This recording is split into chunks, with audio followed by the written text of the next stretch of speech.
Yeah. Dodgers D-backs delayed by bees. Wild. Nearly 2 hours, man. Yeah, my little sister was at the game. She sent me a video yesterday. And she like pans up to the scoreboard and it's like the game is delayed due to bees. Trying to figure it out.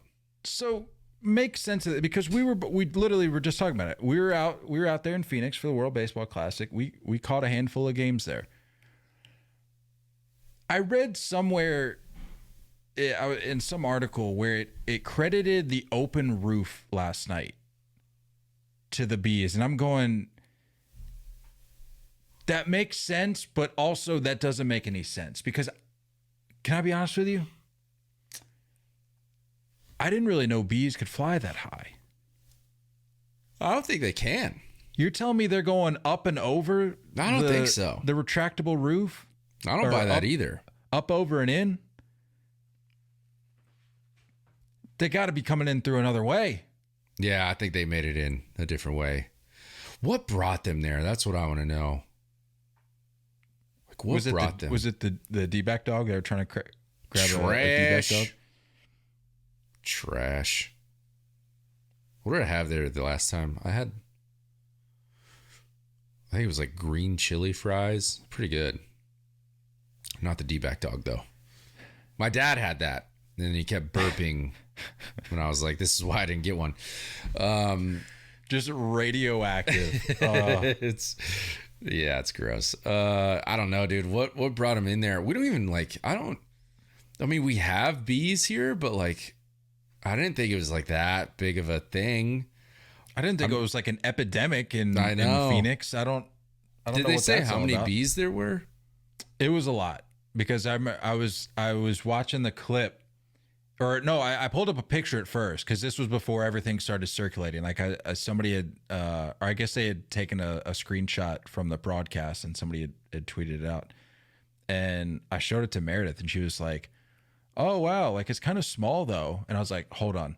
I pulled up the video and it was like zoomed in, and you could see how big how large those things were. And she's like, "Oh yeah, no, totally get it. That's massive." And that it explained why they had cleared out the whole section behind home plate. But what about it? Like, why are you randomly, like, who was the queen just like, yo, this wire looks really good, let's get there, and then everyone followed? Like, what's the plan there?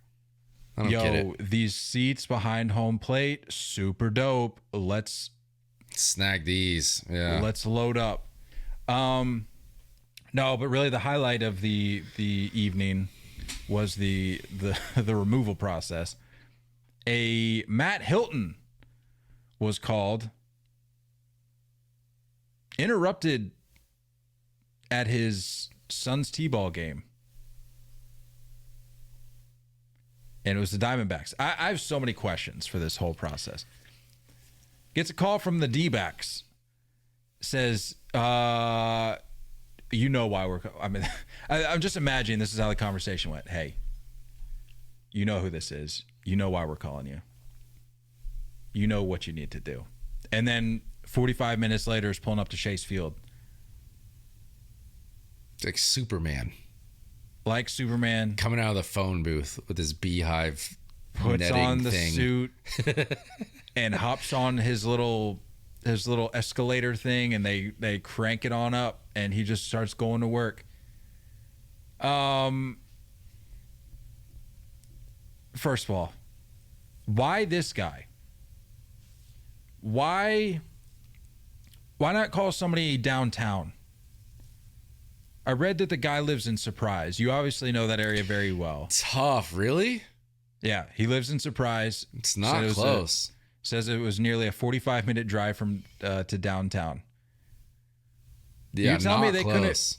They couldn't have called somebody in, well, I don't know, Chandler or somewhere even Scottsdale, closer than that. Yeah, tough, man.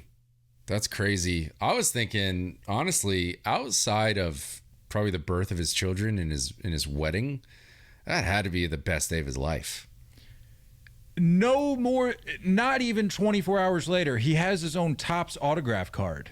No way. Really? I'm dead serious. And I saw that and I literally replied to it. And I was like, well, that didn't take long because I knew that Topps fanatics, whoever, they were going to jump at the opportunity to monetize this. I'm like, okay, go figure. I mean, I'm super happy for the guy, but I think he needs to just dive headfirst into this 15 minutes of fame and just do whatever he can to maximize this. Was excellent. Hyping up the crowd. Getting them going. The first pitch, like where you like flip the hood off. I was like, dude, you are living this. Well, I was impressed. That was another question I had about this whole thing. Did they not have a first pitch lined up before? Like, did they just sell? That's what I was wondering. Like, I wonder if they were like, nah, you got to go. Like, sorry. We'll give you a Dodger dog and you can throw out another first pitch. But tonight, this is B man's night. Yeah, you got to go. I think the softest person in this entire situation was Jordan Montgomery. The game didn't even start. And scratched due to bees. Get out of here, bro. I mean, I get it. The game didn't even start. Yeah, but these guys are running through their pregame routines like well in advance. So I can understand if you do. You know how that whole start and stop, get the jacket on. You know how that whole process goes. Yeah. And I don't think Still he was immune soft. to it. I mean, nearly 2 hours. That's a long time. Still soft. I get it. Your team is struggling, bro. You're brand new. Earn your stripes. You know? I mean, the bees got him. The bees got him. That's crazy, dude. To be able to like, and the fact that the man had like a full-on press conference too. Like the guy got so much attention. I mean, look, hey, credit to you. Want like I mentioned, you want to talk about looking for stories to jump on to get your clicks, man. Credit to Major League Baseball. We're a month into the season, a month plus into the season, and there has really not been a dry day. It really hasn't, yeah. There is something, even if it's the smallest something, they're making it into something. So, good for Major League Baseball. They said, got a little close there. We had to wait for a 10 o'clock game, but we found something. We pulled something out of today. So good for Major League Baseball for running with it and giving this guy his 15 minutes of fame. It's a big day. Big day for business too. Hopefully he monetizes this. Hopefully there's more bee problems out there that he can go solve. I saw that or read importantly a detail from this story that the bees were not killed, that they take good care of them. He was able to humanely evacuate them. I saw that he was like vacuuming them up, which I thought was interesting. I'll be honest, dude. Like before I deleted it, just because I, was struggling with being on it too much, I was following like this TikTok account that the dude just went around and did bee removal. And he would just go to houses or like cut open sides of houses and like put them away. It is insane to watch. They like in normal situations, you like go and like look for the queen and then they put him in this little cage. And then they put this cage like in a box and then all the bees just like slowly funnel into this box. Obviously he couldn't do that because he's like 30 feet in the air, but that was pretty wild. I wonder what he sprayed him with. You see him spray him first so they couldn't fly, and then vacuum it up. I read that it was a non-pesticidal solution, and then they were taken off-site. Big fan. Bees are good. We need bees. Oh no, they're fantastic. We need bees. They're quite literally keeping us alive. But just a pro's pro, man. I mean, the guy clean got there shaven. He looked got good. there as quick as he could, hyped up the crowd, made it entertaining for the people that had to wait around. I wonder if they like broke him in like on the phone. They were like, "Hey, like, there's bees at Chase Field," or where they were like, hey, there's bees at Chase Field like hanging on the net behind our backstop. You know what I mean? Did that guy pull up to Chase Field and he's like, all right, must be like a bathroom on the outskirts of the stadium or something? Did he know that he was going to have like 30,000 people just staring at him, cheering him on? What a day. What a day, man. Making the most of it. It almost seems like it was planted. Like just the way it happened. Like the guy, no chance you're hyping up the crowd like that if you're just some random Joe. I know.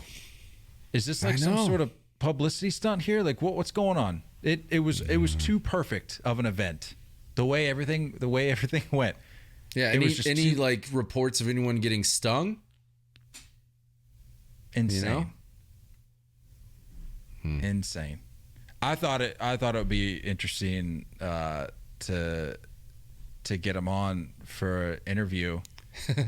But I figured he was going to be inundated. Apparently, people were calling the office that he worked for, or like that he works for, trying to get him. So like, again, the biggest takeaway though is why a guy that lived 45 minutes away. You're telling me there's not anybody else in the immediate area? Maybe, I don't know. Maybe not on call like that. They picked the perfect man. That's true. I guess that's where the question should start and stop, is just the reality that they got their guy. Yeah, like how many beekeepers are on deck 24/7 in the freaking Phoenix metro area? I've never even seen that many bees in the entire time I've lived here. So, and not to mention, to reiterate, a beekeeper that doesn't poop his pants stepping in front of 20,000-30,000 people. Yeah. And has the ability to hype him up. What a guy. Did well. What a guy. Did well.